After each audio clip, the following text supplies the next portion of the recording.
Hello, so this video probably isn't suitable for my regular audience, as you guys will be used to watching me play video games, mainly Halo. This is actually more catered towards game developers in the indie space, but maybe some of you will still find this interesting. For those who don't know, I was developing a third-person shooter game with a small team. It was called Cross Planet. Sadly, it came to an end about 2 weeks ago, and it never finished. However, it was in development for more than 3 years. I learned a lot of things, and I thought I'd just do a video kind of going through as many things as I can remember, or as many things that were of the utmost importance during video game development, and maybe I can, help you guys who are interested in game development build your own games and not make the same mistakes that I did.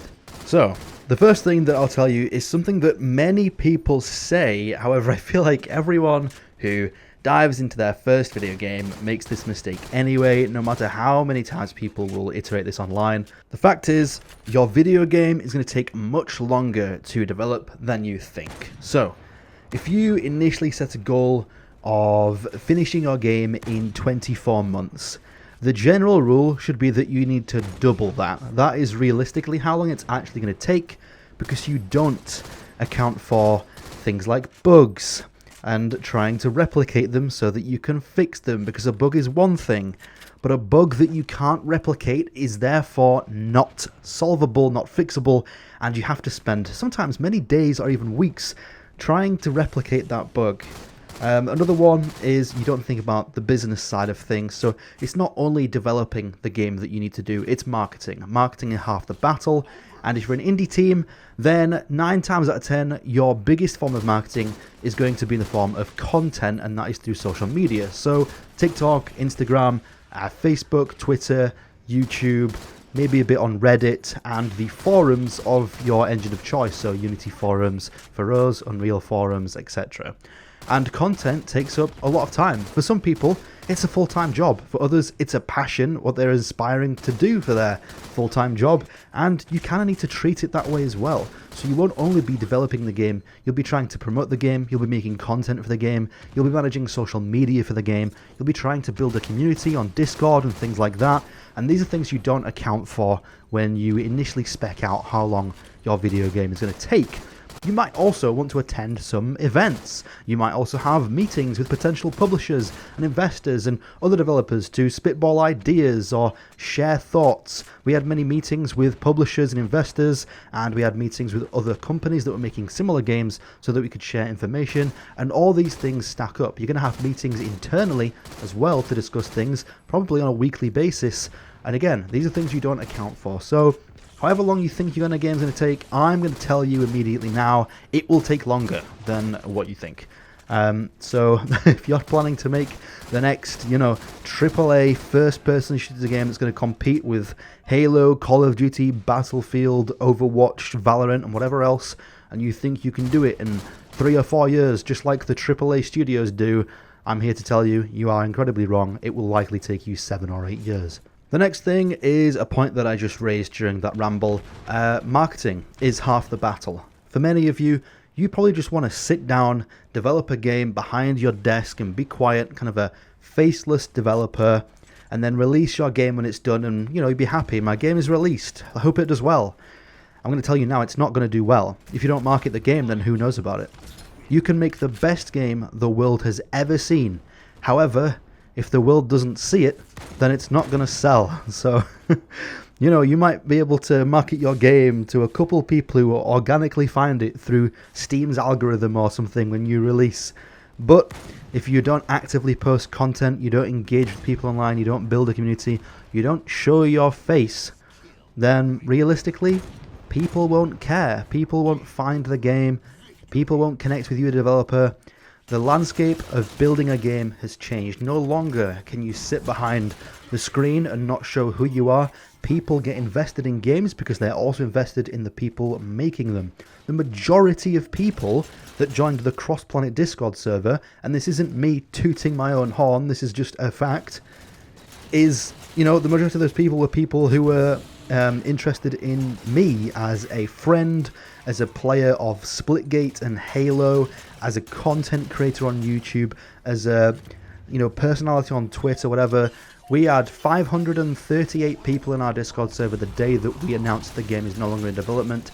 I can confidently say that at least 350 of those people I brought in through my social medias, going to events, or my friends that played Splitgate. I think probably 200 of them were friends that I made during my time playing Splitgate. So networking, having connections, being a personality is a huge thing in today's market. And if you don't want to do that, if you're someone who's camera shy, first and foremost, I would encourage you to try and build up your confidence and be able to do those things, because it is a great skill to have. I was very introverted at the start of game development. However, after going to events and talking to people who would very much scare me because they had lots of money and ran companies and things like that, and I had to go and pitch my game to them that they didn't have a clue about.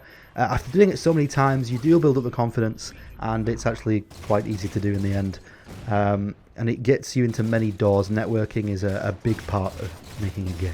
So, but if you really can't do it, you can bring in someone else to do those things. You can freelance content creators to help promote your game and make videos for you and things like that. That would be my second best option over doing it yourself as a developer. The third one could be controversial, however there is signs of this in the AAA space as well. In-person events. Personally, I think they are becoming more and more obsolete as the years go on. And they're also costing more money each year than what they did before. The reality of this is because the people hosting those events, they need to make return on their investment hosting them. However, if less and less people are going every year, they need to bump up the price of tickets and things to, make sure they hit their returns. And it's just going to die out. You've already seen things like E3. It won't be long, I think, before things like Eurogamer and Gamescom and RTX, whatever. Is it RTX? Whatever the other one is. It won't be long. I'll give it a couple of years before we don't see any of those anyway. It's so much cheaper to do online video format or still image marketing through Facebook ads, or these big companies do live streams to announce games now.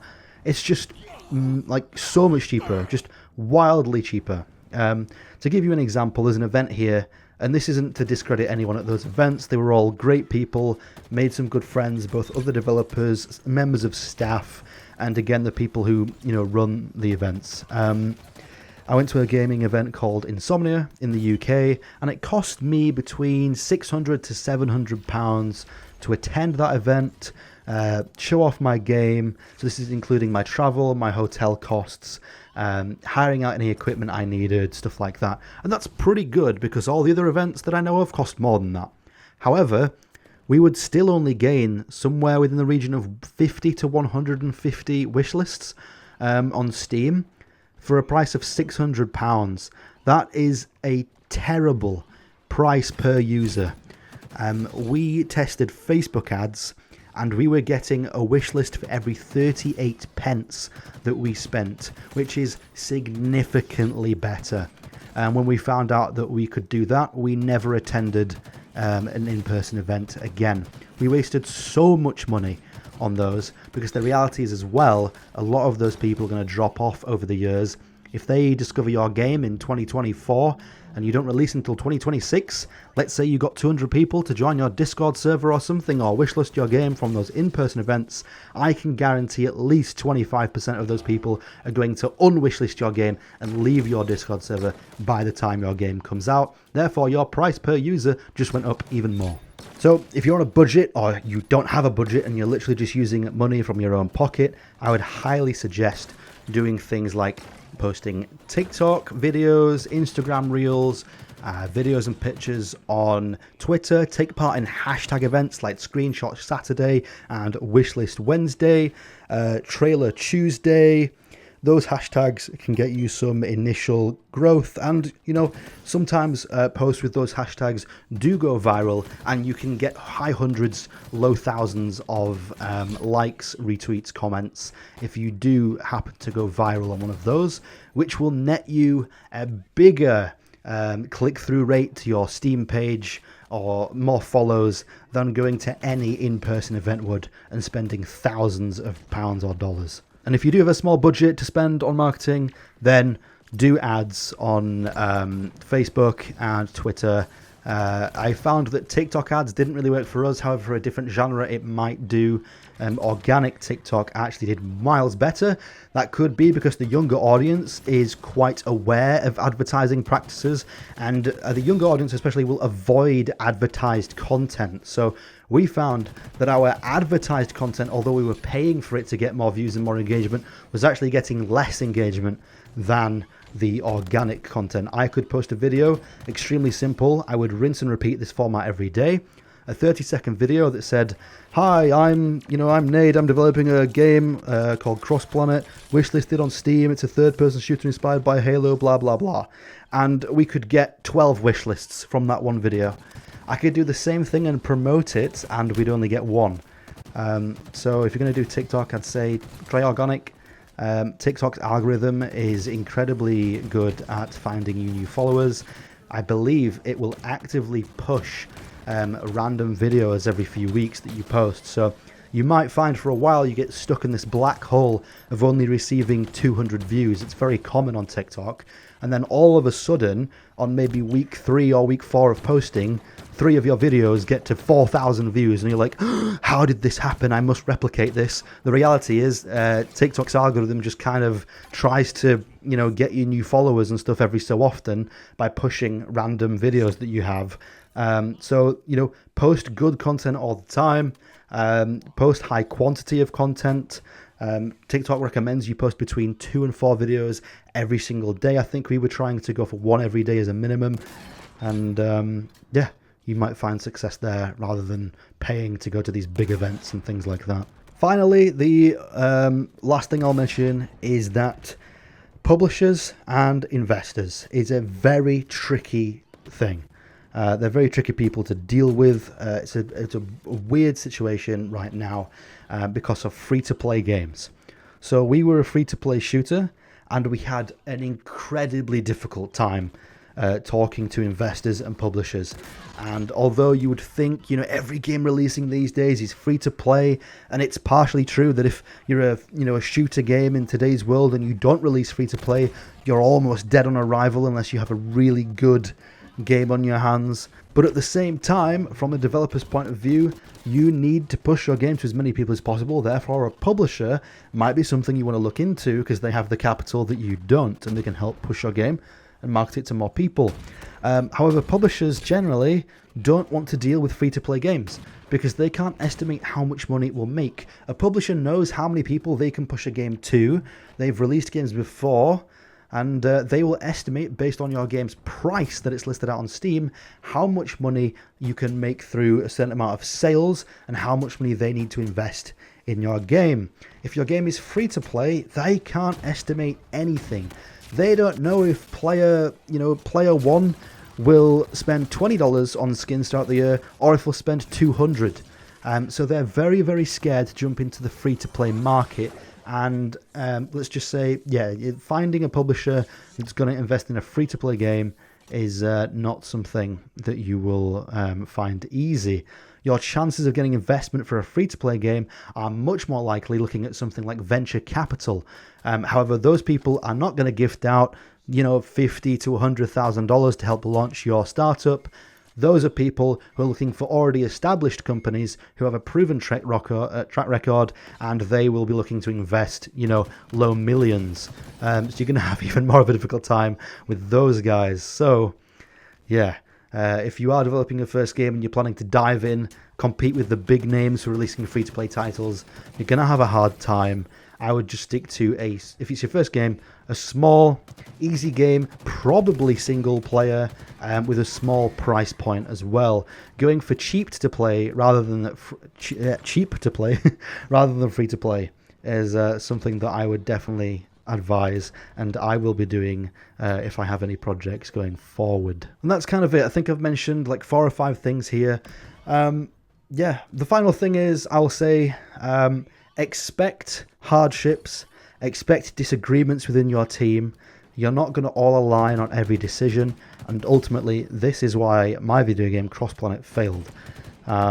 It wasn't that the game was bad, it wasn't that we couldn't build a fan base. We did have a total of 4,000 wish lists, we had 3,000 of those active, and there was a growing community and many people were interested in the game. And it was great. I mean, we had a third-person shooter that had 12 or 13 maps, like 17 game modes, full armor and weapon customization. We were adding vehicles, we had matchmaking, dedicated servers, PlayFab Authority for logging in, basically like a built-in cheating, anti-cheat system. We could do that ourselves as well, through tracking things like we could track players' bullet speed and movement speed and stuff like that, and if they would go over that, then we could ban them. We were implementing things like a chat system, voice system, friends list. You know, we had it all. We had everything that like a AAA Halo release would have. But ultimately, there were many disagreements with certain members of the team, and it became very stressful. And this is another reason that indie games may fail. I think the statistic is that 83% of indie games fail, and there's varying reasons for it. But the reality, and the biggest one probably, is that games take longer than what you think they're going to take to make, and people's lives change. Somebody who is 20 years old or 21, when they start a game, if your game takes 4 years to make, they'll be 25, 26. When the game comes out, they could have kids or relocate, get a new job, have medical issues, start to dislike members of the team, want to relax and, push back on their role, maybe become less invested, put more time into other things like family. These are many, many things that you don't account for when you initially start a game. So, just making you aware of everything. I know it sounds very daunting, but you learn a lot. It's fun to do, and if it doesn't, if it stops being fun, then stop developing. When the fun stops, you stop. Yeah, that's everything. I hope I haven't deterred you away from making a game. Hopefully I've just informed you on the realities of being an indie developer. Yeah. Alright, thanks for watching this video. I don't think it get many views because it's not, as I said, it's not for my usual audience. But I've wanted to talk about this. I do want to talk about Cross-Planet and why it ended more in depth, but I just don't think it's the right time. It's only been a couple weeks. But I am kind of itching to talk about this kind of stuff more. So yeah, maybe I'll like hop on a podcast somewhere or something and talk about more stuff, because there's plenty of stuff smaller than this that I've learnt, and I really love to kind of spill the beans, because I'm not contractually obliged to keep anything secret. So many stuff regarding other companies, some AAA, some practices and things like that are pretty scummy. The hard development cycle of Halo Infinite is something that I have a bit of knowledge on. What other publishers and developers think about Halo at its current state. I've had some that basically just laughed at Halo Infinite, which is something I didn't expect. Like cracking jokes about it and stuff like that. So yeah, I do have a lot I could say if I hopped on a podcast, I think. Maybe that's something I'll do. Anyway, yeah. Alright, thanks for watching this video, and I'll see you in the next one. Goodbye.